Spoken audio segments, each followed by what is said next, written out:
software engineer, developer, programmer, coder at Philosophie, which is a consultancy based in Venice. I've been programming for about 10 years, and I've been lucky enough to be working with Ruby for the last 4.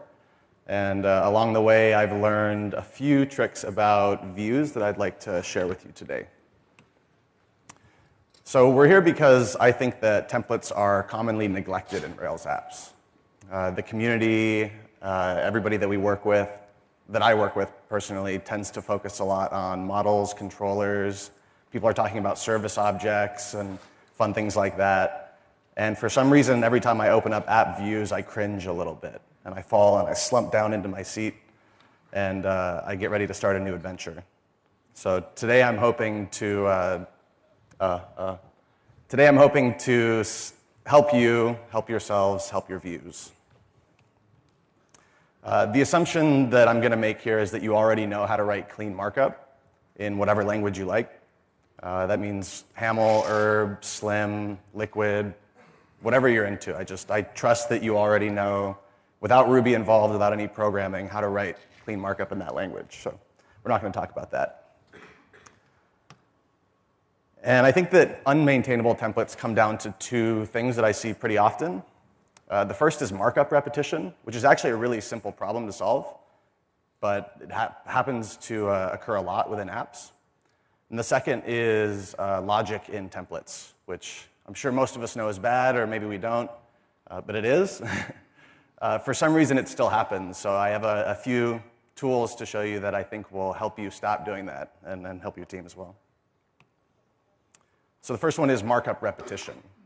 And what this comes down to is that good designers use repetition in their design. It's a great way to make the user feel at home, to ease the user experience, make things consistent. Good developers don't use repetition, though. And yet when we code designs and we're doing HTML and markup, I see sidebar 5 different times in the app. I see the page header and all the necessary elements 10 times in the app. And this is really an easy problem to solve. All you have to do is abstract these interface components. Just go through your app, sit down with your designer, look at what you have in front of you, and figure out between each page what is reused. Commonly, it is things like sidebars, page headers, breadcrumbs, footers. You can probably look at Bootstrap and just make a list of all those things, the components that it comes with, and those are the things that are going to be repeated in your app as well. And I would encourage you to use partials to generate the end markup for those different elements. And that's it with markup repetition.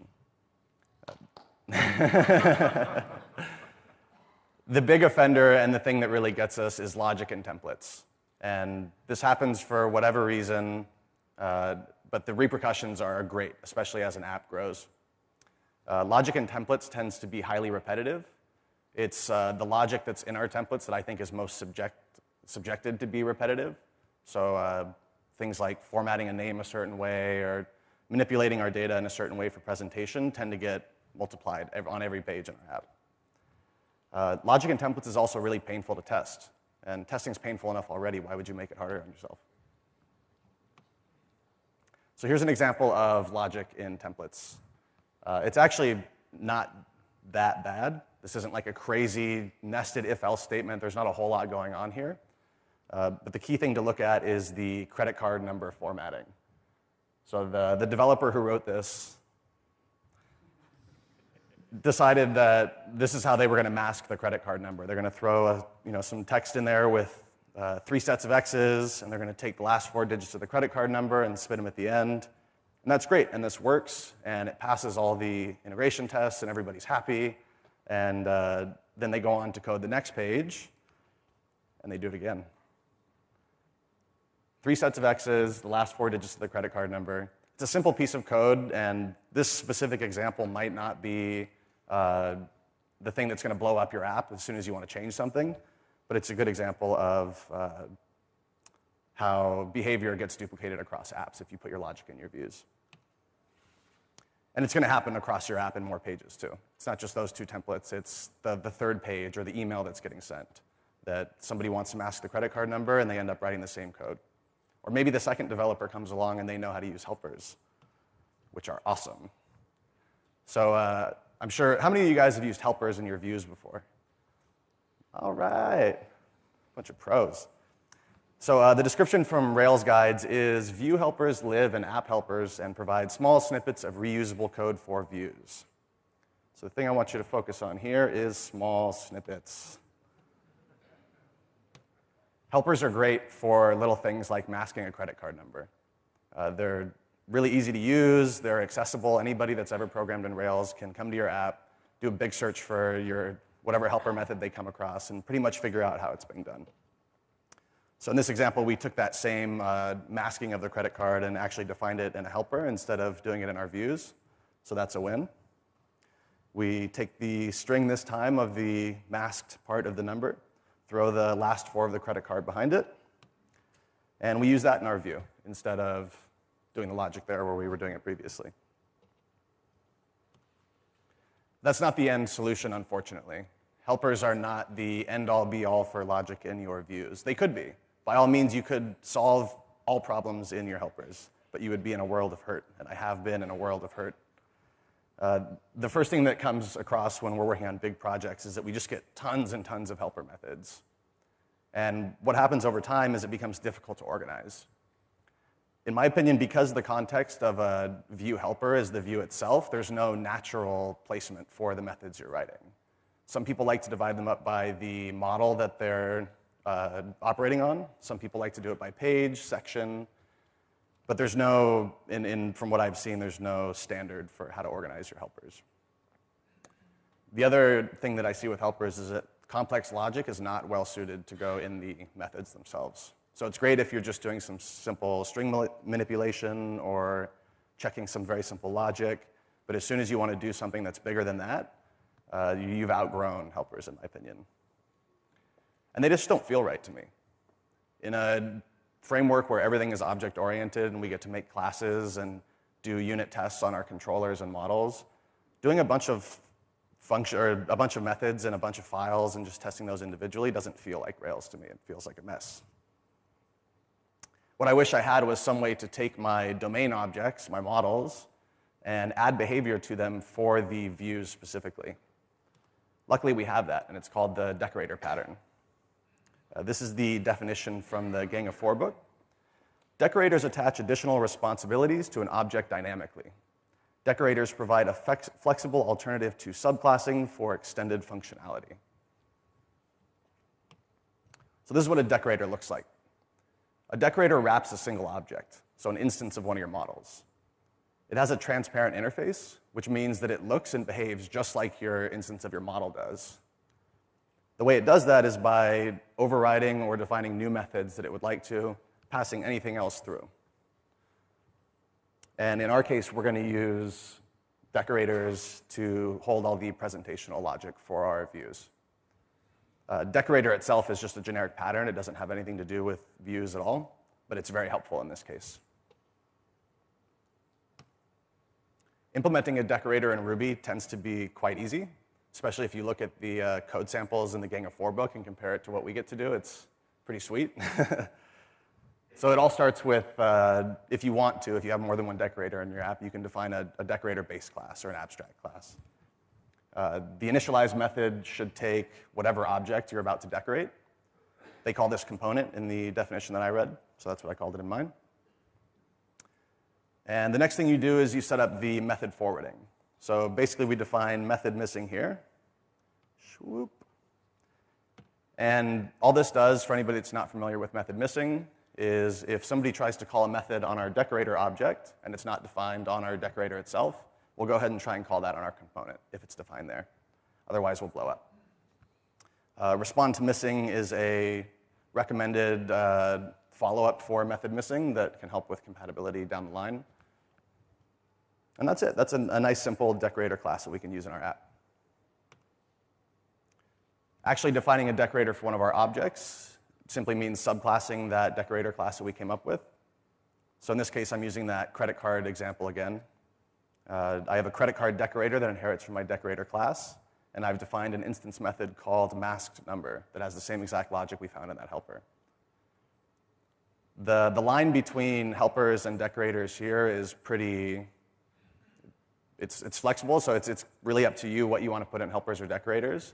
But what I like to think is that if whatever I'm doing relates specifically to one model, should be a decorator. It's a nice natural place to locate and put the code for that kind of behavior. And you can put as many methods as you want in there that are just for presentation logic for that actual model. Using the decorator is pretty simple as well.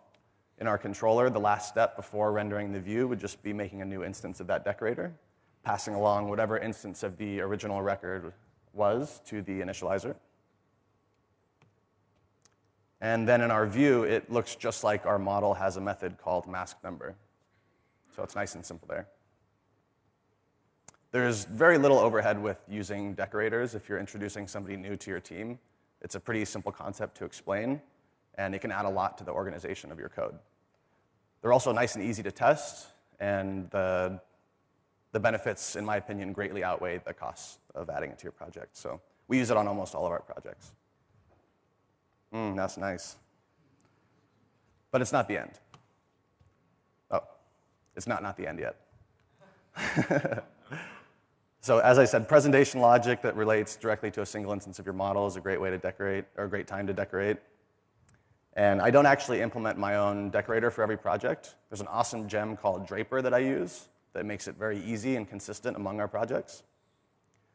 The features that it has that I like especially are access to the view context. So it comes built in with a reference to the view context that you can call the Rails helpers on if you need them, as well as do things like render partials if you want to.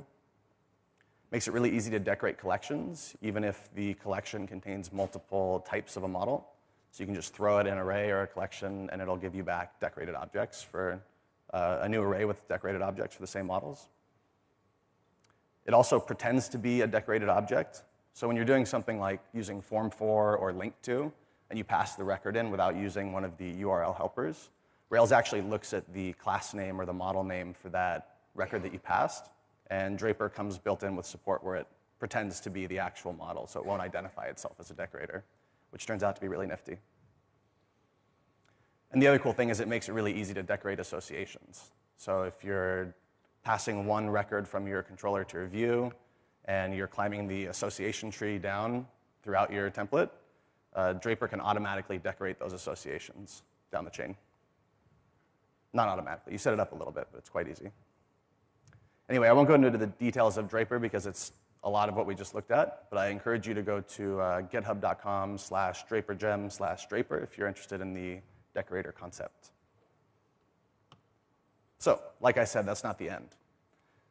Having decorators is really helpful when we want to add presentation logic and behavior to specific models in our app. But what happens when we have complexity that's related to a user interface element and not necessarily a record? Here's an example. So this is a ticket tracking app of sorts, or a story tracking app, and we're looking at the summary for that story. Is that still legible in the back when I zoom out? Sweet. So this is just a simple definition list that shows who the ticket is assigned to, or the story is assigned to. The first thing we do in this definition right here is look at the assigned user for that story. If it's the current user, we're not going to tell you your own name when we're saying who the ticket's assigned to. We're just going to say it belongs to you. Otherwise, we're going to look at who it is assigned to and show you their name. Then we get this lovely little chunk down here where we list out the participants in a comma-separated list. So the participants in a story are anybody who's interacted with it, commented on it, worked on it. And this is great, Ruby code to take an array of participants and map the names and separate them with a comma, and it's all cute. But as we know, it doesn't belong in the view. Problem is, I don't think it really belongs in a decorator either. In this case, this comma-separated list of participants doesn't appear anywhere else in our app. It's not like I globally need this to be added to any instance of story throughout my app. What I'd rather have is some sort of class or object that can represent this unique user interface element and not the record it's displaying. And that's when I found out about the presentation model from Martin Fowler. So the definition that he gives is, the essence of a presentation model is of a fully self-contained class that represents all the data and behavior of the UI window, but without any of the controls used to render that UI on the screen. The key sentence here, A view then simply projects the state of a presentation model onto the glass. So he's talking about really dumb views or templates and some sort of presentation model or object that can handle all the complexity and conditions that come along with that interface element. The first time I actually played with this was in front-end code. I've had the pleasure of working with Backbone for the last 1.5 or 2 years, and it's taught me a lot about how to keep views maintainable over time. When I got into the Backbone community, one of the big things they were pushing was dumb templates, and I loved it. And it made my life a lot easier. And it made our front-end developers' lives a lot easier, too, because they could hop into any template in our app, change classes, move the DOM around a little bit, and not have to worry about messing up any herb code. So thank you, Backbone, for teaching us that lesson. So here's what a view object would look like in Ruby. This is for that same story example that I just showed you. It has an initialize method, as all objects do. And the first argument is the template. So the thing to note here is that we're passing a reference to the context of our view along to this object. The second argument is the story itself. So this is the record that we're presenting. And the third object is the current user. So we know that in the logic we saw, we're using the current user object to check whether or not specific people we're showing are the current user. So it's helpful to pass that along. We could have gotten that through the template, actually, but I prefer to pass that along separately to make it a little more clear and not abuse that template object. And going down, we see the same logic that we found in the app, or in the view, rather. So we have this assigned user method that we've added to this story summary view object. It has the same logic where it checks the assigned user of a story against the current user that's logged in, shows you. Otherwise, it shows the assigned user's name. Because we're in a new class, we can use private methods, which are super helpful for breaking up the complexity of a method like our participant names list, where we're doing that comma-separated list. So you'll see the participant names method here grabs that array of participants, maps the name, and separates them by a comma. Down at the very bottom, we have that private method, which is what looks at the participants array and takes out the current user, so you're not looking at yourself in the participants list. This neat little guy right here, the toS method, is actually how the view is going to end up rendering that object. So the cool thing about herb and probably most templating languages is if you try and render a plain Ruby object, it's just going to call toS on that to render it. So when we make our instance of this class and we pass it along to the view to render it, all we have to do is give it to it and it'll render it itself. And the contents of that toS method delegate the actual rendering of the HTML to a story summary partial, passing along itself as the object, the subject of that partial, rather than the story, for instance. So we've encapsulated all the logic and behavior into this one class, and now our template is nice and dumb. So now instead of doing all the logic in here, we simply call our assigned user method, our participant names method, and we end up with a beautiful, clean template that we can use and maintain over time. I like to use helpers to initialize these view objects, to clean up my views a little bit more on the calling side. So usually what I'd end up with is a little story summary helper that takes a story. It worries about initializing the class or instantiating it, passing along the reference to the view context, as well as the reference to the current user. And then in our calling view, we simply get to say story summary, story. And we have this nice universal global way to render a story summary, anywhere in our app. Nice and easy. This concept actually comes built in with Rails when you look at form builders, which I'm sure we've all used. Here's an example of form for in an app. So this is a form for a user. Our front-end developers have decided that for each label and name pair in our app in a form, we want to wrap it in a div with a class form field. And so in our form for, we've done that. This object right here, the form that gets yielded to your form for block, is the view object that I was talking about. So this is somewhat analogous to the story summary view object that I was talking about earlier. Rails actually lets you define custom form builders, which turns out to be super nifty for forms like this. If you've ever built like a back-of-house system or an administrative system for a site, the forms all pretty much look the same, hopefully. Hopefully your designers and front-end developers are giving you nice, consistent interfaces. So if we wanted to clean up this example, we could define a fancy form builder in our app. The fancy form builder has a fancy text field method, and that's going to render the div, label, and text field for us, which is awesome. Using it is really easy. Next time we use form4, we still pass the user object in, and we specify this optional builder option, passing in the class that we'd like to use to build that form. So in this scenario, the form object that's yielded to us is now an instance of that fancy form builder, which has the method that we defined called fancy text field. So now our form went from this to this, which is awesome. Later on, if the designer decides that he wants to change that div to something more semantic, like an unordered list, or whatever he's into or she's into, we can do that very easily by just changing the form builder. There's a couple of other things that I'd like to leave you with. The first is use i18n whenever you can. It's a bit of a pain to get started with, and it has somewhat overhead associated with it, but it's a great way to clean up your templates and avoid a bunch of copy changes ruining your commit history on a view. It keeps all the copy in a few files in config rather than riddled throughout your project. And the second thing I would encourage you to do is keep trying to clean up your views. There's a bunch of gems out there that make this nice and easy. There's one called Simple Form, which makes it really easy to do custom forms in your apps. It's not really simple, but it is easy once you get it set up. There's another one called Tablecloth, which if you hate making tables as much as I do, it makes it really easy to make consistent styled tables across your app based on a record. And that's it. Are we out of time? 12:50. We're out of time.